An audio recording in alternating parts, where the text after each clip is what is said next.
DORK Podcast with Rich Keefe. It's the DORK Podcast. Keefe Davey. It's the DORK Podcast. Hashtag. It's the hashtag DORK Podcast. Thanks for tuning in to another episode of Hashtag Dork. My name is Rich Keefe, joined as always by Davey Eyeballs. He is Renslayer Von Denslayer. All hail the king of ginger ale. It's Ryan Davey. Davey, how are you? Davey, bright lights today, huh? Get the lighting fixed. Looks like you're batting lead off at Ebbets Field. What does that mean? I don't know. I just remember in the movie Suicide Kings, Dennis Leary has this long story that he's telling about his family situation when he was a little kid. And he references the time that after he beat the shit out of his father with a baseball bat because he didn't like the dark. He's like, yeah, from that point on, every time I went home, it was lit up like fucking Ebbets Field. Yeah. Okay. So that makes, I remember that now. That was the one. Yeah. It's a great movie. That was an awesome monologue too. Oh, it's a great monologue. It was like, and then there was like humor after the fact. He was, that's a great movie. Suicide. And there's another scene with him and the other guy, and they're talking about his boots and how they're like made out of stingray. Yeah, and he paid like what was like $500 or more for him. Like, and the guy was like, "Really? Like for those?" He's like, "I don't want to hear about fucking shit with you. I don't want to hear about the boots. I don't want to hear about anything footwear with you. I don't even want to hear about socks." And then there was the scene with the whole look at something about the busket. It's like put the thing in the busket. So good. Yeah, so Christopher Walken, Jay Moore. It's a tour de force. Did you? It's been all over social media. Did you see the thing Jay Moore telling the story when he met Christopher Walken? Oh, I probably saw it years ago. That was one of the first podcasts I listened to a lot. I like. It was really funny. It's a really funny story. Yeah, but then there's a whole thing like the Tracy Morgan story that Jay Moore tells is actually a Burt Kreischer story, and Burt Kreischer used to open for Jay Moore, and Jay Moore like straight up like bought it from him. He was like, "Hey, he didn't steal it. He like told, like, can I use this in my act?" And he did.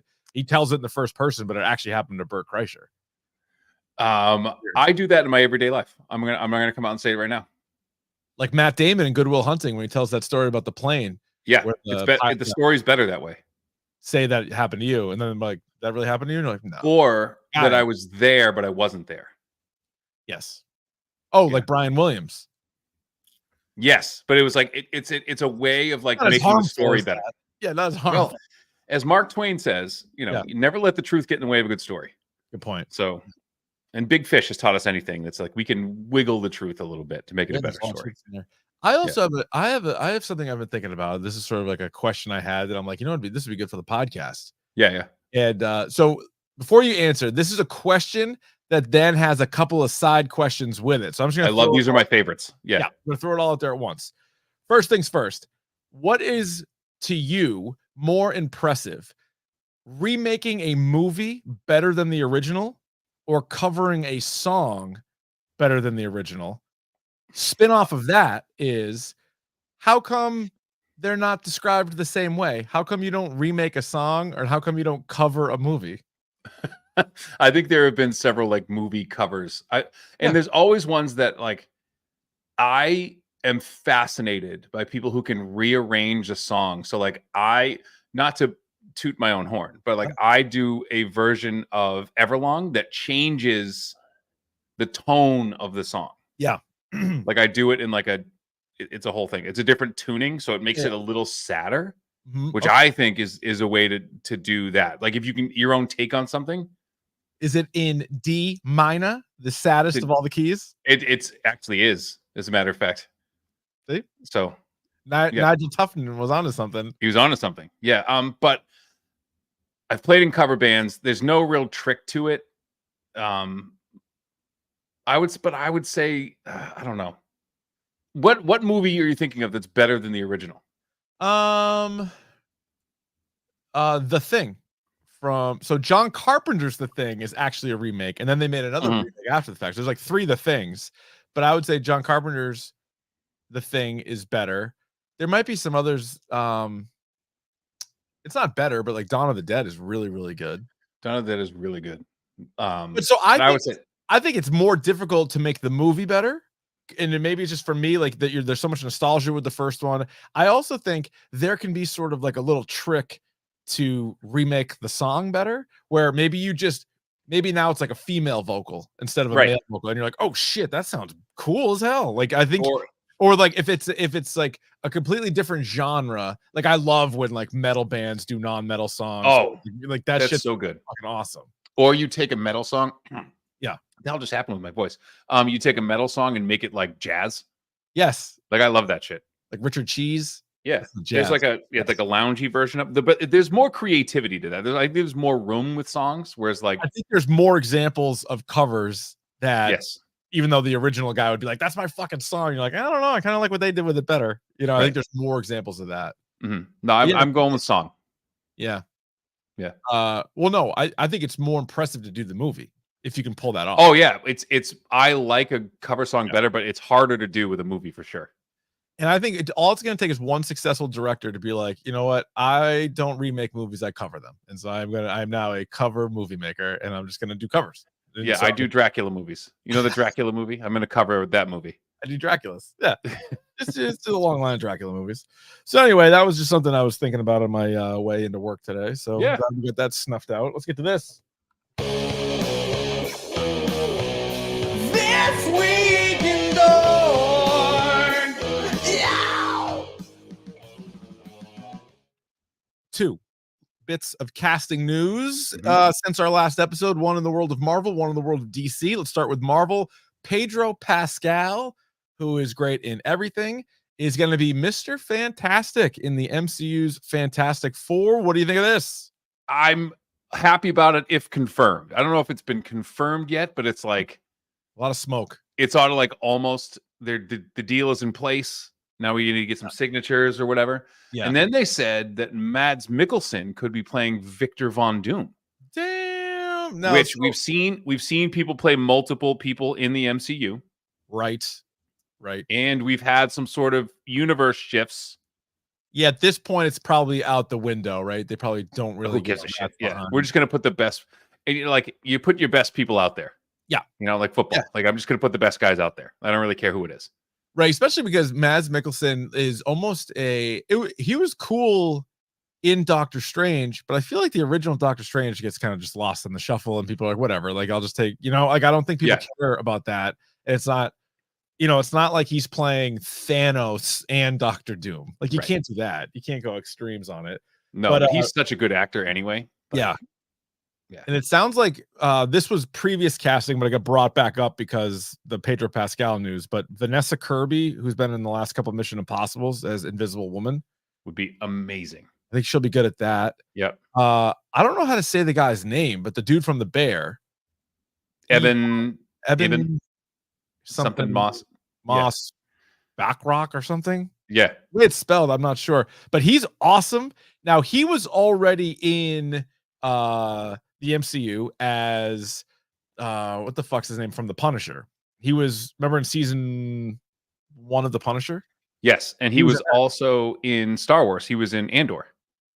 Right. That's pretty sweet. And Space Cousin. He's killing it. Yes, Space Cousin. And so now he is he's probably gonna be the Thing. And then I forget the dude who's gonna play the Human Torch. But yeah, the kid Eddie from Stranger Things. Oh, it's Eddie from Stranger Things. Yeah. Man. It's a nice That's little a cast. That's a nice little cast. Although the worst Fantastic Four movie and maybe the worst movie of all time had a pretty good cast. Fucking Michael B. Jordan. And Miles Teller. Kate Mara. Yeah. Jamie, what's it? Jamie. The guy that I think was going out with fucking Billy Elliot. Him and Kate Mara are married now. They're married now? Was that the guy that at one point was with Jamie something. Why can't I think of her name? The poor girl that was with Marilyn Manson that did the documentary. I think they were together for a while. Yeah, Jamie Bell. Yeah, his name is Jamie Bell. What the hell's the girl? Why can't I think of her name? Evan Rachel Wood. Yes. Yeah. Who was great in Westworld and many other things. So anyway, that's the Pedro Pascal Fantastic Four potential. Yes, Jamie Taco. You're thinking of Jamie Taco. Scared the shit. Yeah, I'm so nervous about Jamie Taco. I'm gonna get that line though. I'm gonna get that line next week. So this is DC casting news, and this is right off the press. This was just mere hours ago. Nicholas Hoult, who you remember played Renfield in Renfield. He was also Hank McCoy Beast in the First Class Days of Future Past run. And he's not going to be Lex Luthor in the Superman Legacy James Gunn film in a couple of years. That would be fantastic. I think he would be fantastic in this role. I'm looking forward to that. I think it's shaping up. This is going to be pretty good. Like, what's the James Gunn floor for a movie at this point? Like a comic book movie, Boy. like 4.5. Oh yeah, Saw 5 is kind of the floor for him. I don't think he's made a terrible. He hasn't made a bad movie. I don't think. Ooh, let's pull it up. Let's go. You make a big old claim like that, and we're gonna have to go take a look. We're gonna have to go to the IMDb. Yep. Go to the IMDb, and then let's find out all the films, just the directed films. Here we go. Slither. Unbelievable. Pretty good. Super. Actually pretty good. That's kind of a crazy movie, too. It's kind of weird. Yeah, but it's good. That's weird, but I like it. Guardians of the Galaxy. Come on. Guardians of the Galaxy Volume 2. The Suicide Squad and Guardians 3. Yeah. Wow. If you don't, because some of the movies that he wrote are hit or miss, and like whatever, that's kind of just putting it out there. The movies that he's directed are all fantastic. It depends on how you feel about Super. Not probably a lot of people have seen that, but yeah, it's insane. It's the 3 Guardians, it's Slither, it's Suicide Squad. And the first time I remember thinking like, oh, that's James, that's that guy. So he did Slither, which I saw, and then I found out that he wrote the Lollipop Chainsaw. You ever play that game? It was like the one with the cheerleader, but like the trailer for it. Yeah, he wrote that, and Tara Strong did the voice. That's awesome. So it's like, oh, it's unbelievable. He wrote the aforementioned Dawn of the Dead reboot or remake or cover, actually, I should say. The Dawn of the Dead cover that Zack Snyder directed. He wrote it back in 2004. And then, so he also had the story for and was a producer on that Coyote versus Acme, which has been shelved, but then may see the light of day. I feel like anything with James Gunn on it, you got to at least put it out there. Absolutely. All right. Anyway, so yeah, you are correct. Everything he has made is awesome. Back to the MCU for a moment. We got the What If season 2 trailer. This show comes out next month. We were both very down on season 1. We did a standalone episode on it. You can check that out in the archives. This actually doesn't look terrible, like based on what it is. I'll watch it, I think, but I don't know. You'll watch it and it'll be fine. And I think it'll be hit or miss, depending on who wrote it. And what I like about it is, I talked about it on the news dump with Goo. I like the fact that it's 9 days, 9 episodes, like in a row, like bang, bang, bang, new episode every day. Yeah, that's cool. And it's when like a lot of people have a little vacation time or a little holiday time, so you can rip out a few episodes. Yeah, I don't mind that. Oh, one thing that I haven't watched yet on Netflix, the Scott Pilgrim animated series. Have you given that a go? I have, and this could be a dink. Oh, but I watched the first episode. It's basically the same story. It's just it follows the comic book a little bit more, I think. Okay. All right. I'm gonna say this right now. Sex Bomb might be a top 5 fictional band of all time. The first song they play, it's that they go to that show, they go to the place, the Rocket, and they play they play like a song. Yeah, I don't think you're wrong. But it's one I haven't heard before. It's a new song, and it's fucking awesome. So the Launchpad McQuack, the first song they play, on the credits, unreal. You know that song I'm talking about? Like in the credits of the movie. Yeah. Oh, those songs, Threshold, Garbage Man, those songs are unbelievable. Would you say they are better or worse than Skullfucker from Metal Lords? They're in the mix. Skullfucker's in the mix, but they only have one song. Well, yeah, they do a lot of covers, and then they have the one original though that rips. Yeah, absolutely rips. All right, so you're the Spider-Man expert on the program, Ryan. What did you think of the Madam Web trailer that we got? We tweeted it out at Dork Podcast. If you haven't seen it, you can go check out our page there. But Madam Web film comes out February 14th. Before you answer, it is in the Sonyverse. So this is in the same world as Venom, Venom 2, and Morbius. I have a lot of feelings about this trailer, and I don't want to be mean to anyone specifically, but man, dog shit. fucking dog shit. Fucking dog shit. Dog shit. What is this? What is this? Dakota Johnson. I almost said Dakota Johnson. Yeah. might be the worst athlete I've ever seen in an action movie. Yeah. Like she swings a ketchup bottle and hits somebody, and it's like she's never done it in her life. I'm not a huge fan. I feel like there's a lot of people that you could cast in movies, and I wouldn't cast her in many movies. No. And like the villain, whoever that villain's supposed to be, like he's in a Spider-Man suit, but he's not even like that guy. Like historically in comics, doesn't wear a suit. Like, what are we doing? I don't know what this is. I don't think I want this. At first I was like, oh, I'll see it. Like, I'm not burnt out. I know a lot of people are like, I'm burnt out on comic book movies. I'm like, I'm not. I've been waiting my whole life for all these comic book movies to be made. I'll see every goddamn one of them. But Jesus, like, is it shit? It looks shit. I mean, even like Sydney shit. Sweeney, like she's like Spider Woman, and she looks fine. Like that outfit looks good. I wish they had the white eyes. Yeah, but it's fine. I don't know. Is this a standalone episode for us? It has to be. I mean, we've done every Sony Spider-Verse movie so far. We even did Morbius, for God's sake. We sure did. We kind of have to do this. But I'm hearing too that the Tom Holland's last Spider-Man movie that he's contractually obligated to play, all of these are in play. They're going to cross over the Sony verse and the Marvel MCU. Because you remember in Morbius they tried crossing over Vulture, and you're like, what the fuck?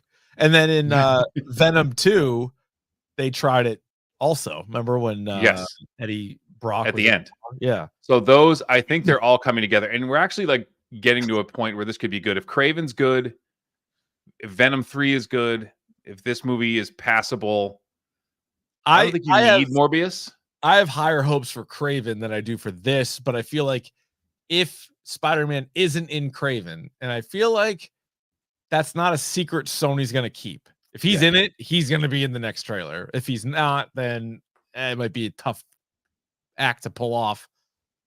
I don't know, man. Yeah, I don't know. I don't know what we're doing. Yeah. Fucking horse shit. Absolute dog shit. But I'll see it. It's on Valentine's Day, so I'll see if maybe Katie wants to go. She's like, you want to get a babysitter? Take me out on Valentine's Day to see Madam Web. Yeah. That's right. Sure do. Yeah, I do. I want to do that with you. Have you finished Blue Eye Samurai? Fuck yeah. Dude, that show is fucking awesome. I love that show. Holy smokes. Yeah. I love it. So we'll do a standalone on this at some point. If you guys haven't watched Blue Eye Samurai yet, it was Davey's pick of the pod a couple of weeks ago. I jumped in after that, and it's 8 episodes. First one's an hour. The rest of them are all like 45 minutes. And I tweeted out sort of it's not really a spoiler, but something from a later episode. They play in this For Whom the Bell Tolls by Metallica, but it's a remake by a Japanese band. Yep. And holy shit with the lyrics. And what's going on in the scene. And so if you look back, I have a tweet that says like Blue Eye Samurai episode 6 and then timestamp it. That's exactly when that song kicks in. Yep.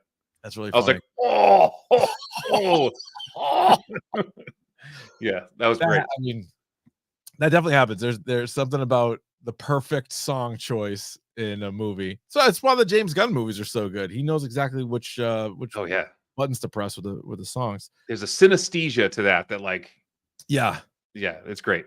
There was a you mentioned Sydney Sweeney being in Madam Web. Well, it's the busy season for Sydney Sweeney because she's also in a film called Anyone But You, where her and Glenn Powell, from the premise, I think both of them are really good looking, and they're going to sort of work off of that. Like each one's going to do good looking stuff against each other.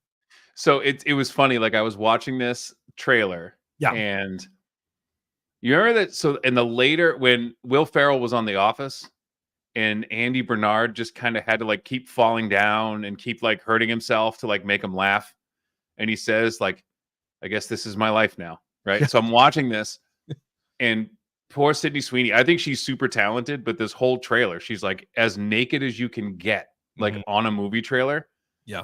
And I think she's just like, this, I guess this is my life now. Like Yeah, I'm just this is running around naked the entire movie trailer. the Nathan Fielder and Emma Stone did a shot for shot cover of that commercial to promote their TV show The Curse. Yeah. And then Fielder came out with a thing on like Instagram where he was just like, by no means were we attempting to like do the same thing as them. He's like, and like this whole thing about how like you trust the production people to not write the same material for other people or whatever, blah blah blah. It's actually really funny. I don't know if that guy is a genius or an absolute lunatic. I'm terrified of that guy. Oh my god. Terrified. Yeah. You don't know what he's thinking. Like he is. No. He's out there, man. No clue. No clue. In theaters this past weekend, it was sort of a three-headed monster, I would say. Maybe more if you include like the Trolls movie, but three big movies anyway, nonetheless. The Hunger Games, The Ballad of Songbirds and Snakes. This is the prequel. Also the 5th total Hunger Games movie. It's a prequel. Currently on Roddy T's 62% critic, 91 audience. The Eli Roth horror comedy Thanksgiving, 83% critics, 79 audience. This I'll see at some point. I don't know if I'll make it to the theater. I will see. I'm not going to pay to see this movie at all. Probably not. No, but Thanksgiving, I mean, it was a trailer from the old Grindhouse back in the day, and they made it out of a movie. And how about this? Taika Waititi's next goal wins. Not enough audience scores to have a score. Critic score, 42%. Getting dumped on. No, I think he's at the point now where he's done. He's done kind of the movies he wants to do, and now he's like, I don't think he gives a shit anymore. Like he has enough money where he's hit. Fuck it.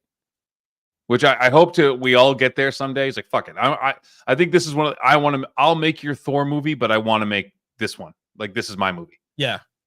And we're getting there. We got a couple more subs. We got a couple more subscribers. Almost 2 million. Couple more people smash that like button, and we'll have that FU money. What up, YouTube? Smash that like and subscribe. Make sure you sub. Right here's the button. Right here. Yeah. Give us more money because we ask you for money all the time. Fuck you, whoever that. Take a shit. There's one guy that was. Yeah, he took a shit. Hopefully he's taking a shit. And hopefully, like he realizes. Yeah. Eat a dick. I got some more words for him. Grab his dick and twist it. Yeah, fuck that guy. Oh my god. Yeah. Oh my god, dude. Don't swear. Oh my God. What game show have you ever seen that had swearing in it? Jeez. Don't come over by me. DVR alert, Ryan. This show snuck up on me, and I'm sure it snuck up on a lot of you as well. So tomorrow, that'd be Tuesday, the 21st of November, season 5, Fargo. Not all about Fargo. Slept on Fargo. So Fargo, of course, obviously, is a show that you don't need to watch every season, obviously. Minors have some kind of mixed little overlap. Sort of like American Horror Story, where it's like standalone, but you're like, oh, wait a minute, that is not related to that. But season 1 and 2 were amazing. 3 was strong. Good to strong. 4 was not good. Oh, 4 was awful. Like I didn't even finish it. It was that bad. I love the first 3 seasons of the show. I know I was alone in my like of season 3, but Mary Elizabeth Winstead carried that show. Oh, and Carrie Coon. Mary Elizabeth Winstead and Carrie Coon were great. Yeah, and I don't think either of them got nominated for an Emmy, which is fucking criminal. But insane. I think John Hamm's in this one. John Hamm and Juno Temple. And somebody else, some other really famous person too. So, but I'm really excited. I hopefully they go back to Noah Hawley gets his shit together and goes back to the well and just like starts doing what he's good at. I agree because I like that show when good was awesome TV. So Fargo, set the old DVR for that. All right, let's get to this. It's time for Davey's video game minute, even if it takes more than a minute. Yes. And yes. All right. So Kaku asks a good question. So you said you're talking about remakes and reboots and covers. Yeah. How soon is too soon for a video game remaster or remake?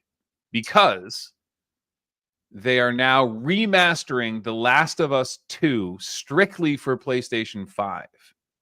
with new game modes, with new things. Now, I'll if you- allow it. I'll allow it. And Yeah. I'll tell you why. I think anytime you jump a console, you can remake it. Don't remake a game. It doesn't make sense to remake or remaster a game that came out on that console. So what's interesting about this is that this was a PlayStation 4, PlayStation 5 game. It was on that cusp, Right. but it was made for the PlayStation 4, that the PlayStation 4 could run it. Now they're going to goose it, right, a little bit. Yeah, give it a little And so you have it. So you'll be interested to know that this is $10. If you had already bought it, like you already have the dual edition. I think so. Yeah. Yeah. So it's only $10 for you to upgrade it. All right. Oh, you know what? I fucking missed out on Gotham Knights. I think Gotham Knights was the October game. I went to download it. I think I just missed Gotham Knights. If you go into your PlayStation Plus subscription, if you have like the basic one, right? Probably. Yeah. There's a bunch of games. If you pay, it's like $5 more a month, but you can download a shitload of games and it's free there. Yeah, but it's $5 more. I understand, and that's not for everybody. But I'm just saying. I'm just saying here. yeah. Top So three. let me see. So I'm looking at my things right now. I have no real other notes. Christopher Bernard saying I can still get it. I don't think that's true, Christopher Bernard. I looked it up. It said Gotham Knights. It was a reduced Wrote it on paper. I fucking looked it up and I wrote it down specifically for this conversation. No, it said like $13.99. It was way down, but it wasn't a free. The free games were like some alien thing and like 2 other ones. He's saying Some yes, alien? it is. No, it's not. No, it's not. Yes, it is. No, it's not. Show me a screen grab then. Show me. You know what? Maybe you have the premium plan, and not to out you as a guy with money, like a ton of money, but like maybe you have the premium plan. I have very few vices. So I have like the middle of the road one. Like I don't have the basic one, but I have the one that's like, Yeah. I have access to the game library, so I can play. If I get bored, I can just download a bunch of shit. No, don't send me money, Christopher. Don't send me spite. Don't send me spite bucks. He's offering me spite bucks. I can buy it. Don't spend. No spite bucks for this. Keep your money. So nice. we are it. Speaking of PlayStation 5 exclusives, Spider-Man 2 has now been out for a month. Oof. And what a month it has been. I'm not done yet. I am Not done yet. 4% done. So you're 44% done. Have you seen Venom yet? Yes. Okay. So there is some talk that I don't know how it leaked. I don't know. I saw it on Twitter. There are some like concepts of like Venom attacks that never got used. Oh, there's some crazy ones in There's there. some crazy ones, but there's some that never got used. So, and Tony Todd has said that there's like, he has like more stuff coming like in this year. So there is, it's been hinted at that there's going to be like a standalone Venom DLC for this. All right, I'm in. And you'll be interested to know that Insomniac said that Wolverine is going to come out in 2025, like early 2025. I can wait. So I can wait for that leads me to believe that there is going to be constant DLC for Spider-Man 2 leading up to Wolverine. Oh, okay. I like that. And so what we know about Wolverine now is Insomniac was talking about it. They said it's darker and more violent than anything they've done so far. Okay. Yeah, it makes sense. It takes place in Mandrapore, which is like that fake city that like in like Southeast Asia. Okay. It's like a pirate colony. Oh. So that's where it takes place. Like it's a city, but it's like off the beaten path a little bit. I like that a lot. So it's an open world kind of. Oh yeah, and this is just going to be. I can't wait to just hack people to fucking shreds in this game. Like think if you were like playing like a Batman Spider-Man combat system with like dodges and like all this shit with like special abilities, but you can just like cut someone's head off. God damn it! Chris Bernard just sent me money. Send it back. Send it back.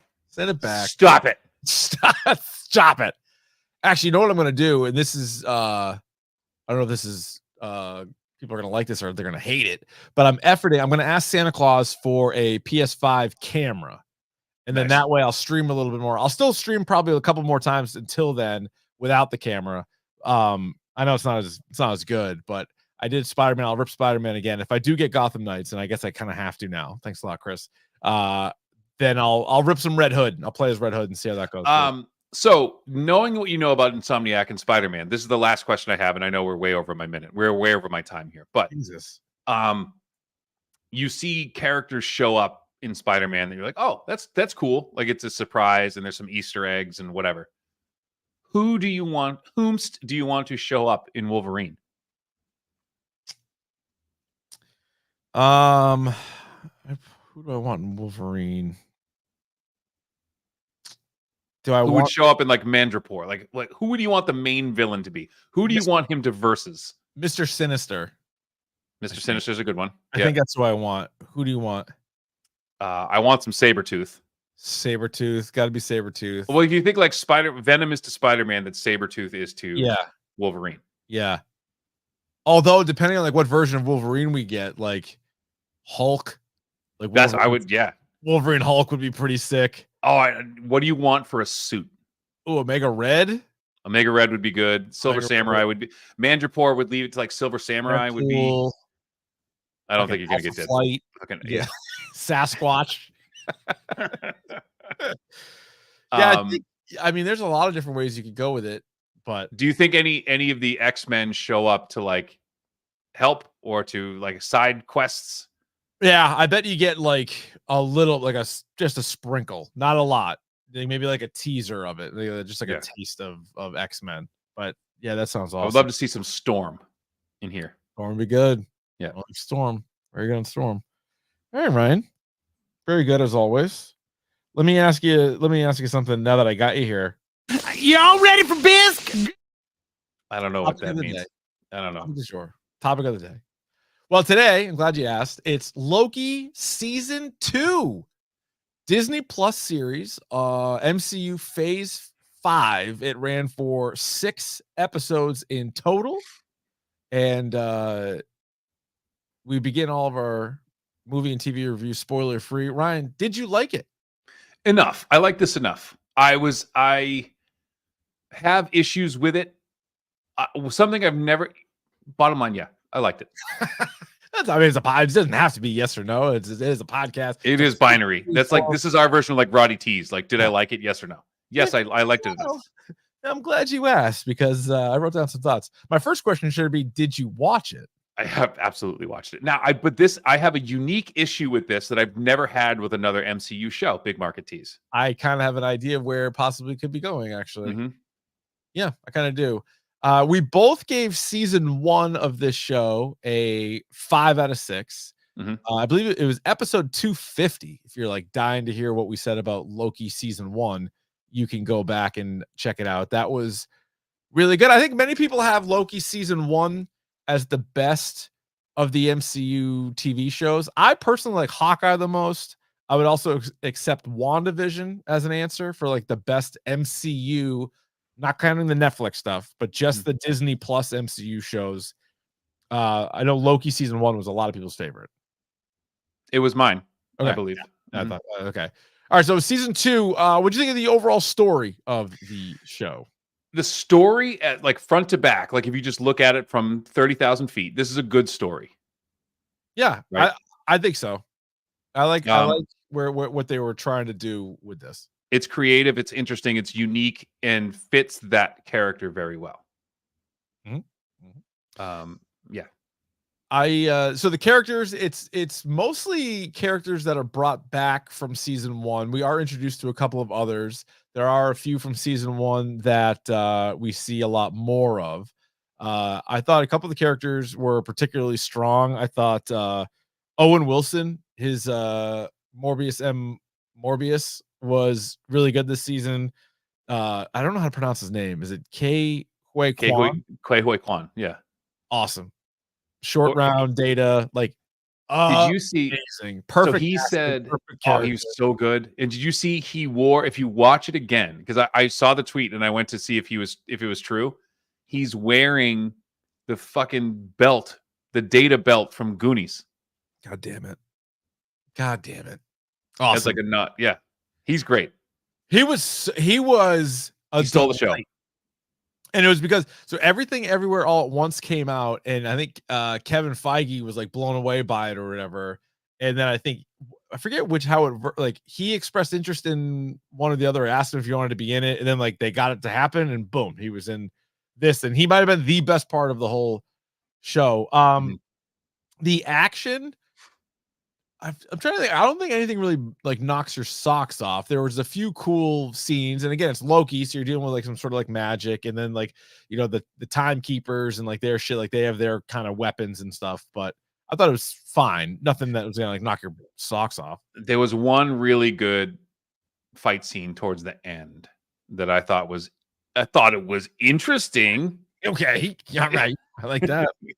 Yeah, no, I know exactly what you're talking about. Comedy solid. Like comedy is pretty good.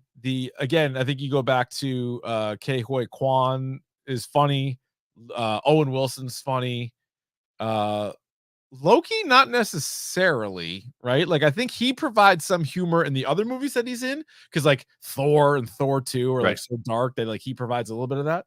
But in this, he's not really a point of comedy. Trying to think who else. Sylvie was good. Sylvie, Sylvie, Miss Minutes, and like not diabolical. Miss the other characters. Oh, Jonathan Majors as Victor Timely was good. He's very good. I don't know. Is he a bad guy? Is he in real life? Is he a good guy? I don't fucking know. In real life, for real life, yeah. I don't know. It's nebulous. It seems fucking like I haven't spent a lot of time on it, but there's like even just reading headlines, you're like, is he? Not to timestamp this. Is he Milan Lucic or is he Trevor Bauer? Yeah, I don't know, dude.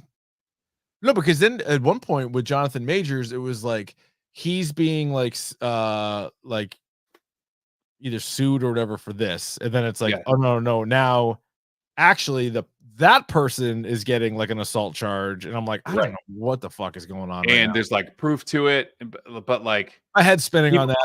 Other people have come forth and be like, well, he's an asshole. It's like, well, you can't arrest someone for being an asshole. Like I'm here, I'm not in jail. Like so, we're doing this podcast. Yeah, so I didn't do the asshole things that he did, but I've done asshole things in my life. Yeah, let the record show. I have the ability to change my mind. If he ends up being a real scumbag, I will say he's a scumbag. As of right now, I will just talk about the character.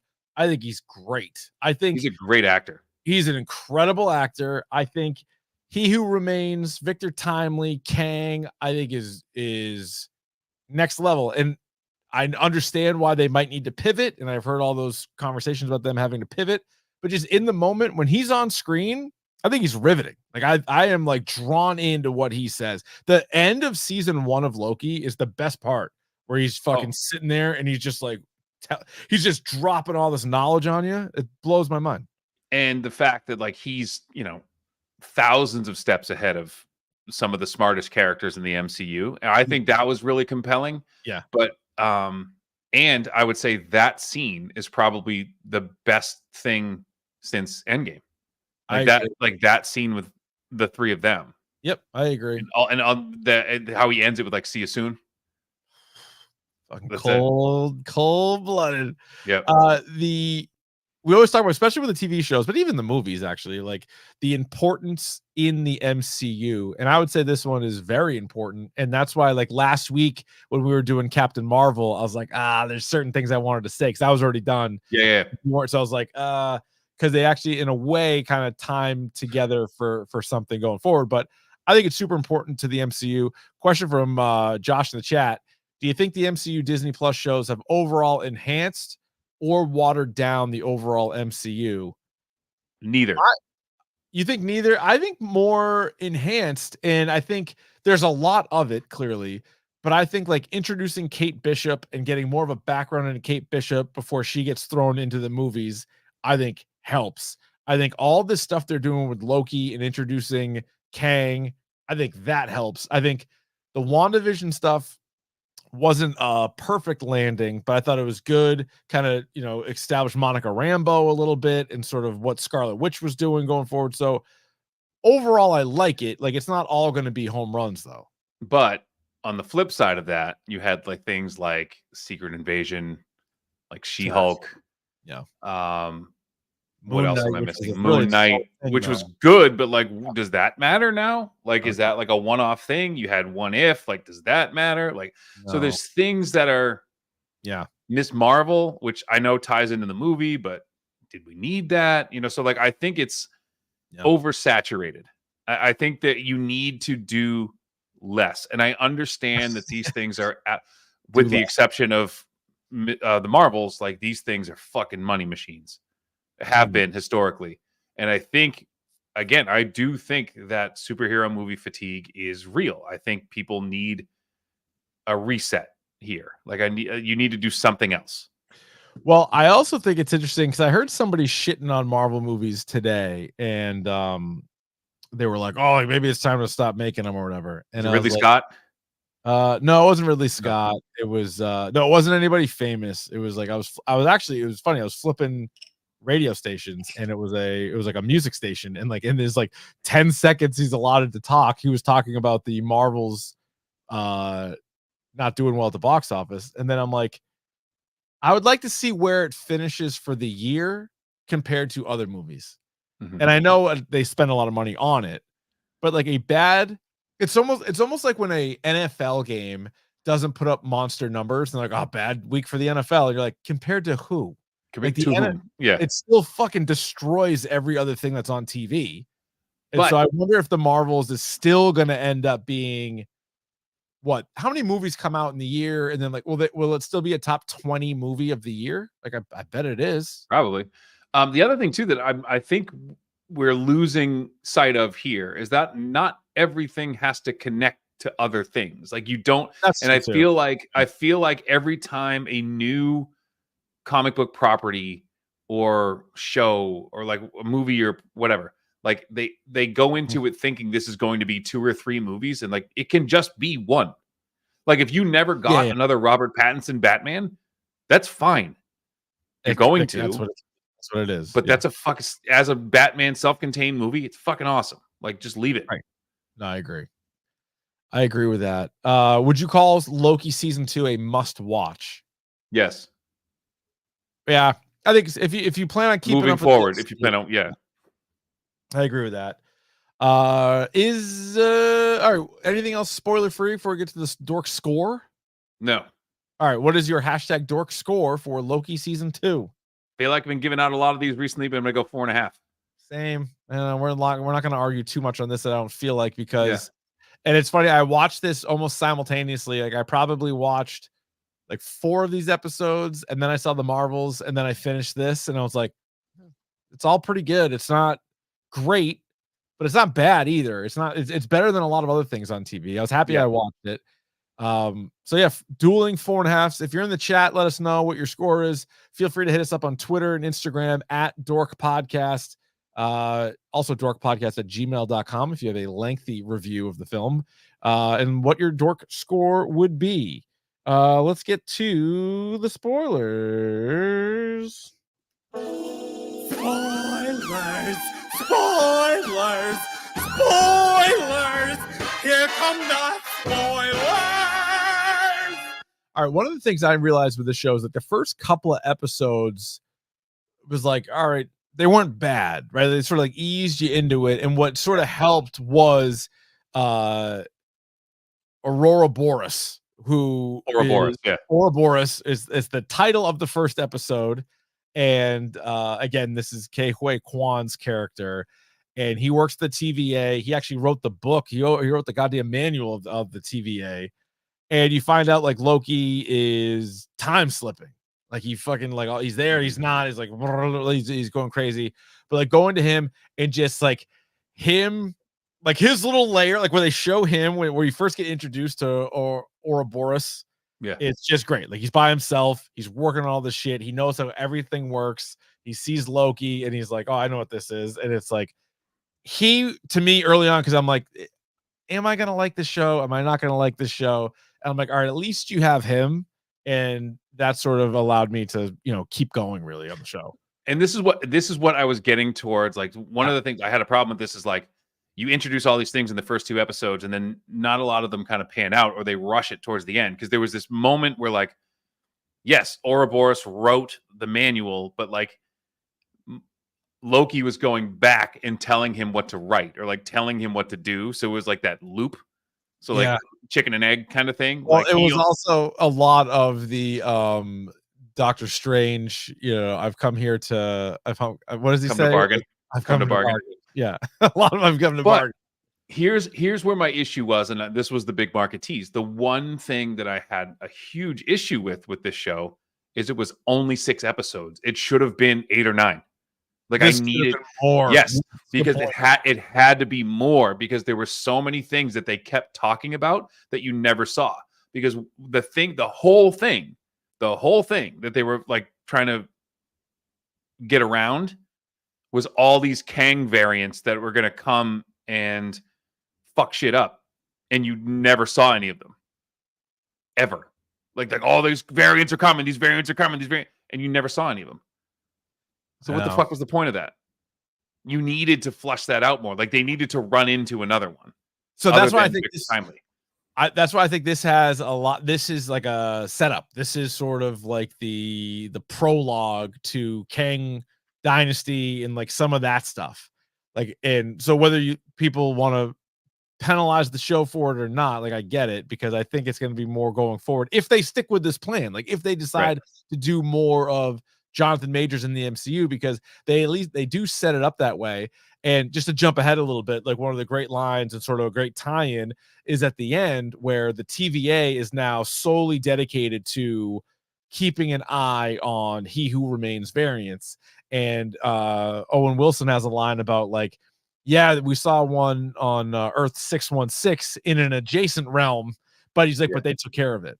So just talking about Quantumania, where we saw Kang or whatever you want to call him in that one, but it is like I don't want to call it like the movies light or like a JV version of the movies, but like they do sort of talk about stuff that they don't always pay off. But it almost seemed to me like at that point that they bailed on it. Like they had all this shit that they were like Kang variants and Kang Dynasty, and then they kind of bailed on it. But he's still clearly out there. Like they didn't. Well, that to me, but when I say bailed on, it's like, well, we're going to leave the door open a crack just in case we want to use this, but we set up this other thing that if we don't want to use it, we can go this way.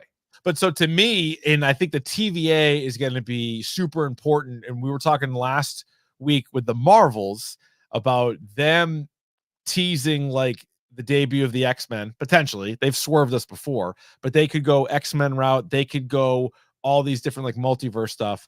And so the TVA, I think, is going to be like at the center of a lot of these things. And I think the TVA is going to be in Deadpool 3. I think the TVA is going to be in like any kind of future Avengers movie. They at least need to cycle back to them because they are aware of all the versions of Kang, but also all the versions of like everybody if they really want to be.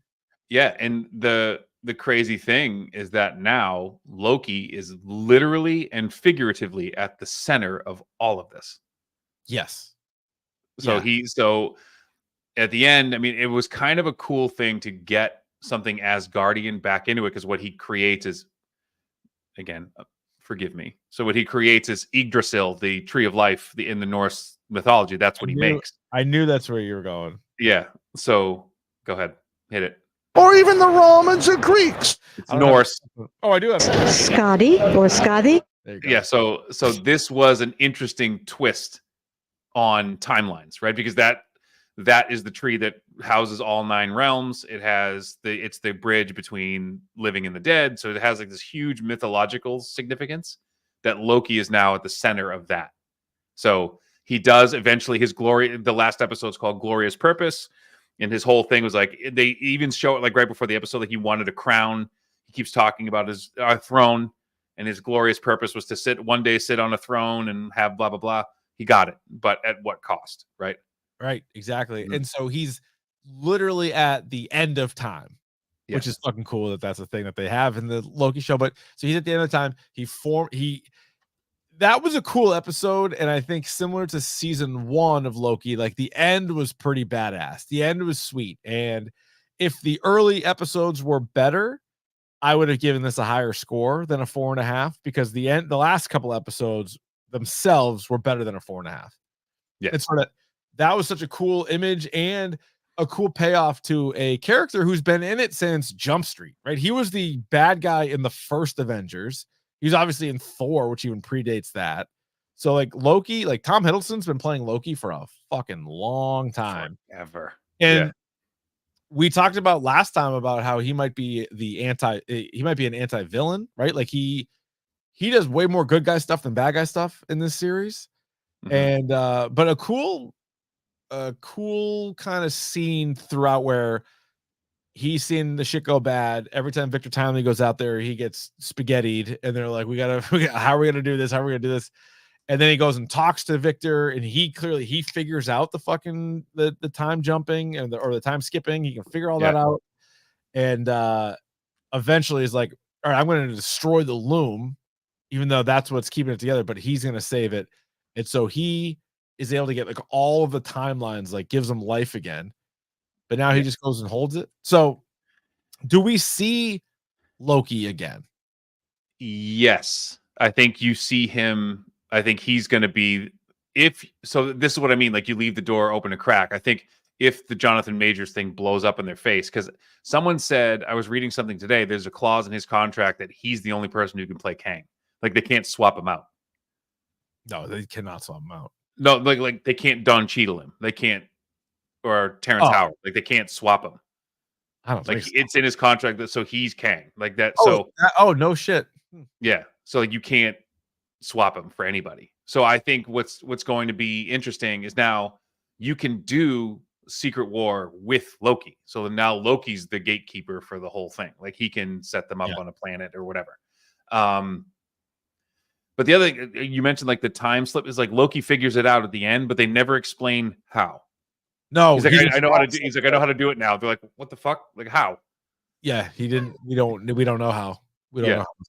But that's what I mean. You needed like another episode or two to like tie some shit together. Like it just the end felt rushed to me. It did. As good as it was, it felt rushed. It's funny because a lot of times there's like shows that are 10 episodes, and we're like, oh, you Secret Invasion. Like I fucking get it. Let's go. You know, this was rare. The first two to me were sort of like this. All right, let's sort of see what we're doing here. The third episode was badass. Third episode was the 1893 episode where we get Victor Timely, and again, I think he's great when he's on screen. And you also get Renslayer and Miss Minutes.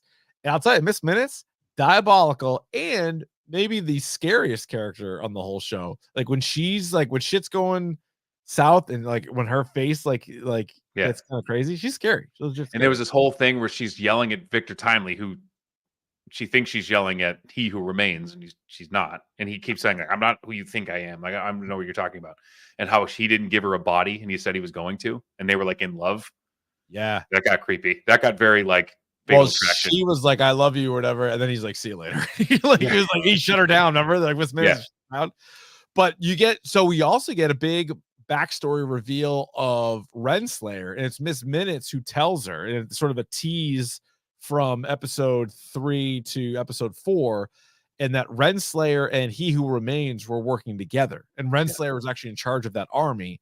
And then at the last minute, He Who Remains was like, wipe everybody's memory, and they fucking Men in Black him, and then so he's sitting alone at the top of the whole thing. But that sort of gives you a little bit more on Renslayer. It's still so cool to me, like the whole Victor Timely thing, and when he was a kid, and this was what he had planned out. And so when he was like, I'll see you soon, like that whole thing where he's like, Miss Minutes and Renslayer were gonna bring the TVA book to him as a kid. He'd get the book, and then years later he'd be able to develop this thing and like whatever. But like, I wasn't sure if they were going to be able to really connect all the dots the way things were going, but for the most part, they really did. Like I thought it was a good last couple of episodes. It kind of cleaned up the middle ones. Yeah, that was nice. Yeah, it was nice touch there. Nice. But again, I wanted to see more variants. I wanted to see what they were up to. I did too.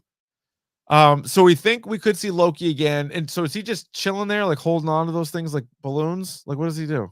I think he's holding it together. Yeah, him staying, and if he were to leave, like all the flying and the magic would go away with him. Can people go visit him? Good question. Yeah, I don't know. I don't know if they can or not. So that's what's possibly next for Loki. With Kang, it's hard to say. I think they did leave it in a way where I think they probably should see this through, and he should be the big bad, like kind of overarching big bad, and whether he's a main villain or at least mentioned in like future movies and shows, like he should be. But then again, I don't know. More of that has to do off the beaten path. Here's a question for you, similar to Owen Wilson's character. If you personally found out that you were a variant, would you be interested in seeing other versions of yourself and what they were up to? No, Yeah, just leave it because alone. leave it alone. I think it's one of those things where if they're doing better than me, I'm going to be pissed. If they're doing worse than me, I'm going to be sad. And if they're doing just as well as me, like, what's the fucking point? Yeah, there's not a lot to be gained, really. Like, I think I've spent so much of my life thinking, like, all right, if I went left here instead of right, like, what would have happened? Yeah. I've spent a lot of time in my earlier years thinking about that, and I'm fucking done thinking about that. Effect. Yeah. Yeah. All right. Well, yeah. Yeah, I probably wouldn't either. I'd be like, Not interested. no. Unless they can like give me some money or something, that'd be fine. Yeah. Give me some Yeah. spike bucks. Yeah. All right. So when do we see the TVA next? My guess is Deadpool 3. I think they're gonna be Deadpool 3. That's the next MCU movie. I think that's gonna be funny. It's gonna be good. I also think at some point they're gonna be like, all right, it's up to us in a humorous way to try to tie everything together. And I think the TVA really helps you a lot. Like it's a multiverse thing. For people who have seen the show, it'll be an easy thing. For people who haven't seen the show, you allow Ryan Reynolds to joke around with, Owen Or Wilson, Boris. Yeah. or Boris. So Yeah. I feel like that's good. Or maybe he kills Miss Minutes. That would be cool too. Yeah. One thing I do want to point out too, I would be remiss if the little cube thing might be the most awful way to die Holy smokes! in I the thought MCU. their little pruning thing was pretty Uh, legit, but then they're like they can just box you up and then they can like whatever size they want. And just squash you into a cube. yeah. Yeah, there was fucking some interesting, like there were some interesting TVA things that we didn't talk about. There was the fucking Brad character who Hunter X5 who lived his life as Brad Wolf, the actor in London 1977. But then that whole thing and the inside of the TVA. So the whole thing with like the hunters, like I didn't really care about them. Me neither. Me neither. You know, it's kind of like a whatever. Yeah, but Didn't but like the strengths were pretty good, like the Victor Timely stuff and the Ouroboros stuff. And I do think it was a good season for Owen Wilson. I thought he was pretty solid. What? That it on Loki? One thing that annoys me too, Tom Hiddleston. I lost count amount how many fucking hair flips that guy does. A couple hair flips. He does like the hair flip more than anybody I've ever seen. Yeah, it's distracting. He looks like he'd be in Slytherin. Oh yeah, no, but you know what I mean. Like when he time jumps and then flips his hair, like he's always slicking his hair back and like throwing his hair back. Like cut it out. That guy used to be with Taylor Swift. I'm sure. That was short lived. I'm sure he got real bored real fast. She strikes me as a very boring person, other than like her celebrity. I don't want to get into it, but I don't know. You need to take shots at Taylor Swift. Someone needs to. Like, I'm calling it out. I say good for her and Travis. I hope they live a long, happy life together. Yeah, I hope they have like boring, stupid kids. That's not a nice thing to say. That's a mean thing. They didn't do nothing to you. She's boring and he's stupid. So whatever. I feel like he's trying to be Gronk. Is that weird to say? It's different than that though.